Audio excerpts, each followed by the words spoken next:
بسم اللہ الرحمن الرحیم۔ السلام علیکم ورحمۃ اللہ وبرکاتہ۔ ناظرین، پروگرام چھوٹی بات بڑے گناہ کے ساتھ میں ہوں آپ کا میزبان رشید احمد۔ ہم نے اپنے پچھلے پروگرام میں وقت کو قیمتی بنانے کے چند اصول ذکر کرنا شروع کیے تھے، جن میں سے ہم نے ایک اصول ذکر کیا تھا، اور آج ہم وقت کو قیمتی بنانے کے دیگر اصولوں پر گفتگو کریں گے۔ وقت کو قیمتی بنانے کے قرآن اور حدیث کی روشنی میں ہمیں جو چند اصول ملتے ہیں، ان میں پہلا اصول ہے نظام الاوقات بنانا۔ نظام الاوقات بنانے کا مطلب یہ ہے کہ آپ اپنی ڈیلی روٹین کی ایک فہرست بنائیں، ایک لسٹ بنائیں، اور وہ لسٹ بنانے کے بعد آپ اس کو مرتب کریں، اور آپ اس میں لکھیں کہ فلاں وقت کو میں نے اتنا وقت دینا ہے، فلاں کام کو میں نے اتنا وقت دینا ہے، اور فلاں کو اتنا وقت دینا ہے۔ اس طریقے سے آپ کے پاس 24 گھنٹے کی ایک لسٹ سامنے آ جائے گی، اور نظام الاوقات بنانے کے بعد آپ اپنی زندگی کو، اپنی یومیہ معمولات کو اسی نظم الاوقات کے مطابق گزاریں۔ بسا اوقات یہ ہوتا ہے کہ انسان کوئی نظام الاوقات تو بنا لیتا ہے، شیڈول بنا لیتا ہے، لیکن اس کے مطابق عمل نہیں کر پاتا، سستی کی وجہ سے، کاہلی کی وجہ سے، یا کسی بھی وجہ سے۔ تو ایسا نظام الاوقات بنانا پھر مفید ثابت نہیں ہوگا۔ اصل یہ ہے کہ آپ نے نظام الاوقات بنایا، پھر کسی بھی صورت میں اس کو چھوڑیں نہیں۔ لیکن اس کے ساتھ ساتھ ایک بات یہ بھی سمجھنی ہے کہ بسا اوقات انسان اپنا ایک نظام الاوقات بنا لیتا ہے کہ اس وقت میں نے مطالعہ کرنا ہے، اس وقت میں نے سونا ہے، اس وقت میں نے کھانا کھانا ہے، اس وقت میں نے گھر والوں کے ساتھ بیٹھنا ہے۔ تو کبھی کبھی اسی وقت کے اندر کوئی اور اہم کام آ جاتا ہے جو اس کام سے بھی زیادہ اہم ہوتا ہے جو آپ کرنے جا رہے تھے۔ مثلاً آپ کے کھانا کھانے کا وقت ہے اور گھر میں کوئی ایمرجنسی ہو جاتی ہے، آپ کسی کو فوری طور پر ڈاکٹر کی طلب ہوتی ہے، اور آپ سے کہا جاتا ہے کہ آپ ان کو ڈاکٹر کے پاس پہنچائیں۔ تو نظام الاوقات بنانے کا یہ مطلب نہیں کہ آپ جواب میں یہ کہیں کہ میرا یہ وقت کھانا کھانے کا ہے، اس لیے میں ڈاکٹر کے پاس اس وقت نہیں جا سکتا۔ کاموں کو ترتیب دیا جاتا ہے الاہم فالاہم کی بنیاد پر کہ کون سا کام آپ کے لیے کس وقت کیا امپورٹنس رکھتا ہے۔ جو کام جتنا امپورٹنٹ ہو، جتنا اہم ہو، اس کو آپ ترجیحی بنیادوں پہ کریں۔ نظام الاوقات بناتے وقت چیزوں کو پرائیورٹائز کریں، ان کی کیٹیگریز بنائیں، ترجیحات کا تعین کریں کہ آیا یہ کام اہم ہے یا نہیں۔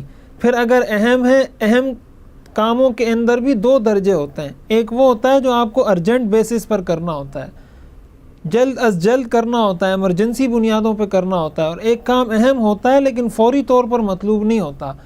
تو آپ نے اگر کوئی نظام الاوقات بنایا ہے اور کوئی اہم کام اور ارجنٹ کام، کہ وہ امپورٹنٹ بھی ہے اور ارجنٹ بھی ہے، تو اس کا طریقہ کار یہ ہے کہ پھر آپ اس اہم کام کو جو فوری طور پر آپ سے مطلوب ہے، آپ اس کو ادا کریں۔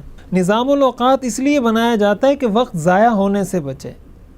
وقت کو ضائع ہونے سے بچانے کے لیے نظام الاوقات بنایا جاتا ہے۔ تو اگر آپ اس وقت کے اندر اس سے بھی زیادہ اہم کام کر لیں تو ظاہر ہے کہ آپ کا وقت ضائع نہیں ہو رہا، بلکہ آپ کا وقت قیمتی ہو رہا ہے۔ جب وقت قیمتی ہو رہا ہے تو جو مقصد آپ کا نظام الاوقات بنانے کا تھا، وہ مقصد آپ کو یہاں سے حاصل ہو رہا ہے۔ بسا اوقات یہ دیکھا گیا ہے کہ انسان جب نظام الاوقات بناتا ہے تو وہ بہت سارے اہم کام بھی اس وجہ سے چھوڑ دیتا ہے کہ میرا یہ کام اس وقت کرنے کا ہے اور فلاں کام اس وقت کرنے کا ہے۔ تو ترجیح تو یہی ہونی چاہیے کہ آدمی اپنے معمول کے مطابق چلے، لیکن جب کوئی ایسی ایمرجنسی، کوئی ایسا ضروری کام ہو تو پھر اسی کو ترجیح دینی چاہیے۔ نظام الاوقات بنانے کے بہت سارے فائدے ہیں۔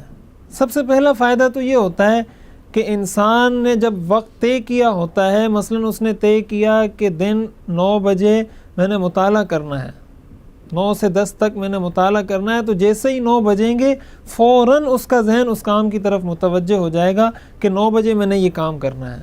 اس کا سب سے پہلا فائدہ یہ ہوتا ہے کہ جیسے ہی اس کام کا وقت ہوگا آپ کا ذہن متوجہ ہو جائے گا۔ دوسرا فائدہ اس کا یہ ہوتا ہے کہ وہ آدمی وہ کام پھر دل جمعی کے ساتھ کرتا ہے، یکسوئی کے ساتھ کرتا ہے، توجہ کے ساتھ کرتا ہے، اور شوق اور جذبے کے ساتھ کرتا ہے، اس لیے کہ اس کے ذہن میں پہلے سے یہ بات طے ہے، پہلے سے اس نے ایک ذہن بنایا ہوا ہے کہ 9 بجے میں نے یہ کام کرنا ہے، تو جب وہ 9 بجے وہ کام شروع کرے گا اس کو پتہ ہے کہ اس کام کا وقت 9 بجے سے لے کر 9:30 بجے تک ہے اور آدھا ہی گھنٹہ ہے میرے پاس، تو وہ بڑی دلجمی کے ساتھ وہ کام کرتا ہے۔ اس کے علاوہ بھی بہت سارے فوائد ہوتے ہیں جو آدمی نظام الاوقات بنانے سے حاصل کر سکتا ہے۔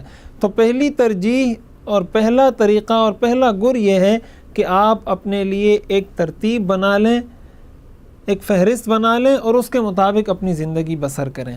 اسی کے ساتھ ساتھ دوسری اہم چیز جو ہمیں قرآن اور حدیث کی روشنی میں سمجھ آتی ہے وقت کو قیمتی بنانے کی، وہ یہ ہے کہ کوئی بھی کام کرنے سے پہلے اپنی نیت درست کر لیں، چاہے وہ بظاہر دنیا کا کام ہی کیوں نہ ہو۔ اگر آپ کام شروع کرنے سے پہلے اپنی نیت درست کر لیتے ہیں تو وہ دنیا کا کام نیکی بن جائے گا۔ حدیث شریف میں آتا ہے انما الاعمال بالنیات، اعمال کا دار و مدار نیتوں پر ہے۔ آپ اگر گھر سے جا رہے ہیں، آپ ملازم پیشہ آدمی ہیں، آپ ملازمت کے لیے جا رہے ہیں، آپ کاروبار کے لیے جا رہے ہیں، آپ پڑھنے کے لیے جا رہے ہیں، آپ پڑھانے کے لیے جا رہے ہیں، تو آپ دل ہی دل میں یہ نیت کریں کہ میں حلال روزی کمانے کی نیت سے جا رہا ہوں، میں علم دین حاصل کرنے کی نیت سے جا رہا ہوں، اللہ کی رضا حاصل کرنا چاہتا ہوں۔ آپ نے یہ نیت کی، آپ کا پورا دن اپنے کام میں گزرے گا اور پورا دن آپ کو ثواب ملتا رہے گا۔ اس طریقے سے آپ کا یہ وقت قیمتی ہو جائے گا۔ بظاہر تو آپ یہ سمجھے کہ شاید میرا یہ وقت ضائع ہو گیا، یہ ملازمت میں لگ گیا، میں کوئی نیکی نہیں کر سکا، لیکن ملازمت کا یہ پورا وقت، کاروبار کا یہ پورا وقت آپ کی عبادت بن گیا۔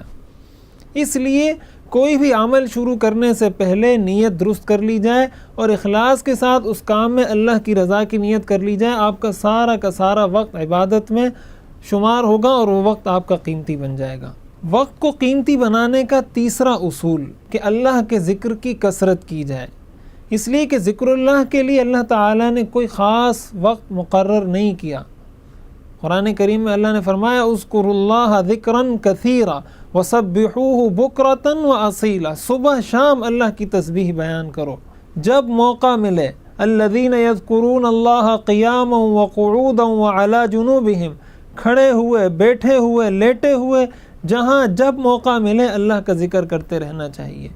حدیث شریف میں آتا ہے سبحان اللہ میزان کے آدھے پلڑے کو بھر دیتا ہے اور الحمدللہ پڑھنے سے وہ پورا میزان کا پلڑا نیکیوں سے بھر جاتا ہے۔ تو اتنی چھوٹے چھوٹے اعمال ہیں اور اس سے اتنے بڑے اجر انسان کو ملتے ہیں۔ تو جب بھی آدمی جو بھی کام کر رہا ہو تو زبان فارغ ہوتی ہے، اس کو آپ اللہ کے ذکر میں لگا دیں۔ جب آپ اس میں اللہ کا ذکر کرتے رہیں گے آپ کا وہ وقت قیمتی بن جائے گا۔